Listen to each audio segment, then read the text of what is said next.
14வது கணக்கு a into 1 2 3 4 5 6 equal to -7 -8 -9 2 4 6 என்ற அணி சமன்பாட்டினை நிறைவு செய்யும் a என்ற அணியினை காண்க. இது கூட எந்த அணியை பெருக்கினா இது கிடைக்கும், அவ்வளோதான். ஸோ அணிகளுடைய பெருக்கல் நம்ம பார்க்கும்போது சாமி ஃபஸ்ட் ஆன்சர் என்ன வந்திருக்குன்னு பாருங்கள். வரிசை ஆன்சரில் வரிசை என்ன வந்திருக்குன்னு பாருங்கள். எத்தனை நிறை இருக்குது? 2 நிறை இருக்குது. எத்தனை நிரல் இருக்குது? 3. ஸோ 2/3. இப்போது இங்கே ஒன்று இருக்குது, இதனுடைய நிறை என்னன்னு பாருங்கள் 2, நிரல் 3. இப்போ நமக்கு பெருக்கும்போது எப்படி வரும் நம்ம சொல்லியிருக்கிறோம். இங்கே 2 இருந்துச்சுன்னா இங்கே என்ன இருக்கணும்? ஏ என்ற அணியினுடைய வரிசை என்னவாக இருக்கணும்? 2ஆக இருக்கணும். 2 நிரல் இருக்கணும். இங்கே போய் பாருங்கள், ஏன்னா இது கேன்சல் ஆகிடணும். கேன்சல் ஆனால் இங்கே 3 கிடைக்குது, இங்கே என்ன இருக்குது? 2 இருக்குது. அப்போது ஏ என்ற ஏ என்ற அணியினுடைய வரிசை 2/2ஆக இருக்கணும். சரி, புரியுதா? இப்போ ஆன்சரில் தான் நம்ம வந்திருக்கிறோம். 2/3 ஒரு 2 அணிகளை பெருக்கும் பொழுது புதிய அணியை பெருக்கும் பொழுது கிடைக்கக்கூடிய அணியினுடைய வரிசையானது 2/3 அப்படின்னு இருந்துச்சு அப்படின்னு சொன்னால், ஒரு அணி எனக்கு தெரியலன்னா அப்போ இன்னொரு அணியினுடைய வரிசை இங்கே எத்தனை நிறை இருக்குதோ அத்தனை நிரல் இருக்கணும். ஓகே, அப்படின்னா இது கேன்சல் ஆகிட்டு இங்கே 2/3 வரணும். அப்போது இது கேன்சல் அப்படின்னா இது சமமாக வந்துருச்சுன்னா முன்னாடி இருக்கிற எத்தனை நிறை? 2 நிறை. எத்தனை நிரல் இருக்கணும்? 3 நிரல் இருக்கணும். ஓகே சாமி, அப்போ ஏ என்ற அணியினுடைய வரிசை எனக்கு என்னென்னு தெரிஞ்சிச்சு. ஏ அப்படிங்கிறனுடைய வரிசை 2/2ன்னு தெரிஞ்சிச்சு. அப்போ அந்த 2/2 நான் என்ன எடுத்துக்கிறேன்? 2 உறுப்பாக எடுத்துக்கணும். ரைட்மா? 2 நிறை இருக்கணும், 2 நிரல் இருக்கணும். இந்த இதோட நான் எழுதிக்கிறேன்.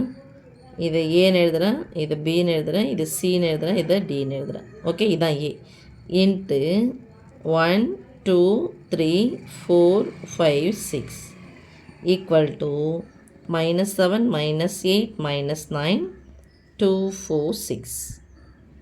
இப்போ நம்ம எப்படி பெருக்க போகிறோன்னு பாரு சாமி. இங்கே பாரு, இந்த பாக்ஸில் தான் எழுதியிருக்கேன். நான் எங்கே மிஸ் இது ஓட்டினா இது கேப்பு. ஓகே, இப்போது நிறை எடுத்து நிரலை பெருக்கி முதல் உறுப்பு எழுதலாம். ஓர் ஏ ப்ளஸ் பி இன்ட்டு 4. நம்ம எப்பவுமே கெழுவை முன்னாடி போடுவோம். So 4b. ஓகே, அடுத்த உறுப்பு 2 இன்ட்டு ஏ 2a ப்ளஸ் எத்தனை பி? 5b. 3 இன்ட்டு ஏ 3a ப்ளஸ் எத்தனை பி? 6b. ஓகே, அடுத்து இது ஒரு C plus 4 into D 4d. இது 2c plus 5d 3c plus 6d equal to -7 -8 -9 2 4 6. இப்போ பாருங்க சாமி, இது 2 அணிகளுமே சமம். ரைட் தானே? வரிசைகள் சமமாகிடுச்சு. 2 அணிகளும் சமம். அப்போ முதல் உறுப்பு ஈக்குவல் டு முதல் உறுப்பு a plus b 4b equal to -7. Okay, ABCD தேவை. இன்னொரு ஏபி எது வந்திருக்குன்னு பார்த்துக்கிறேன். இது வந்திருக்கா? இதை எடுத்துக்கிட்டா என்ன? இதை எடுத்துக்கிறேன். 3a plus 6b equal to இந்த மூன்றாவது உறுப்பினருக்கு -9. இப்போ இதை அடி கொடுத்துலாம் பாரு சாமி. 1 3 3 2 3 6 3 3 9. These employs 1a plus 2b equal to -3. இப்போ இதை அப்படியே எழுதிக்கிறேன் நான். ஏங்க மிஸ் அப்படின்னு சொன்னால், இப்போ நம்ம 2வது உறுப்பு நான் 2a 5b இருக்குது இங்கே போட்டுக்கலாம் தான். நான் 1a வர்றதுக்காக இந்த 3வது உறுப்பை எடுத்தேன். ஓகேவா? இப்போ அடுத்தது சிடி. இது கேன்சல் பண்ணுற மாதிரி இது ஒன்று இருக்கா? இதை எடுத்துக்கிறேன். இப்போ இங்கே போட்டுட்டுனா ஏபி மதிப்பு கண்டுபிடிச்சிட்டு அதுக்கப்புறம் சிடி போகிறோம் சாமி. ஒரு ஏ தான் இருக்குது. அப்போது நம்ம ஒரு ஏன்னும் போது கேன்சல் பண்ணணும். ஆனால் ப்ளஸ்ஸாக இருக்குது. குறி என்ன பண்ண போகிறோம்? மாற்ற போகிறோம். ப்ளஸ்ஸாக இருந்தால் மைனஸ், ப்ளஸ்ஸாக இருந்தால் மைனஸாக இருந்தால் plus. Plus A minus A cancel. ஒரு மைனஸ் வந்தால் கழிக்கணும். பெரிய எண்ணிலேருந்து சின்ன எண்ணெய் கழிச்சிட்டா 4bலேருந்து 2b போச்சுன்னா மீதி 2b ஈக்குவல் டு ஒரு மைனஸ் வந்தால் கழிக்கணும். பெரிய எண்ணிலேருந்து சின்ன எண்ணெய் கழிக்கிறேன். பெரியனுடைய குறி போடுறேன். 7லேருந்து 3 ப்ளஸ் 3 7லேருந்து 3 கழிச்சா 4 என்ன 4 -4.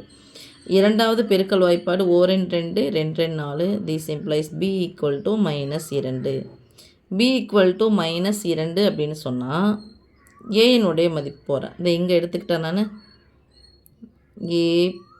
நான் இதை கூட எழுதுங்க. a plus 2b equal to இங்கேருந்து எடுத்து இந்த ரிவர்ஸில் இங்கே கூட போயிடுங்க -3.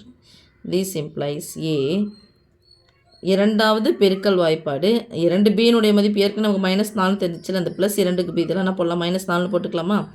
இந்த -4 சமக்குறிக்கு அந்த பக்கமாக போனால் மாறும் +4 மாறுமா? This implies a equal to ஒரு மைனஸ் வந்தால் கழிக்கணும், பெரிய எழுந்து சின்ன என்ன கழிக்கணும், பெரிய குறி போட்டால் 1.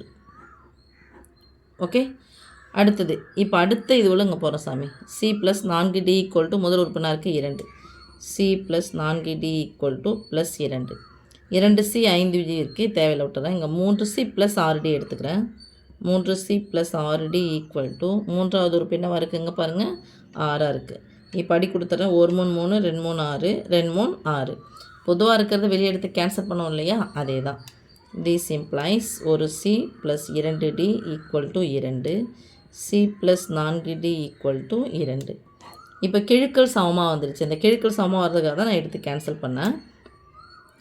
ப்ளஸ் கிழுக்கள் சமமாக வந்துச்சுன்னா குறி மாறி இருக்கணும். இப்போ +1c இருக்குது, இங்கே +1c. அப்போ இந்த ப்ளஸ் இருந்தால் என்ன பண்ணணும், மைனஸ், ப்ளஸ் இருந்தால் மைனஸ், ப்ளஸ் இருந்தால் minus, +c -c cancel.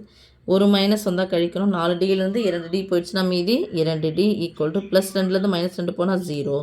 This implies d = 0. d = 0 எனில் எதனுடைய மதிப்பு நம்ம கண்டுபிடிக்க போகிறோம், c-னுடைய மதிப்பு. இப்போ அப்படியே இங்கேருந்து இது வந்துச்சுன்னா மேலே அப்படியே போயிடுங்க. இங்கே என்ன இருக்குது, c + 2d = 2. This implies c 2dனுடைய மதிப்பு எனக்கு என்னன்னு தெரியும், 0ன்னு தெரியும்.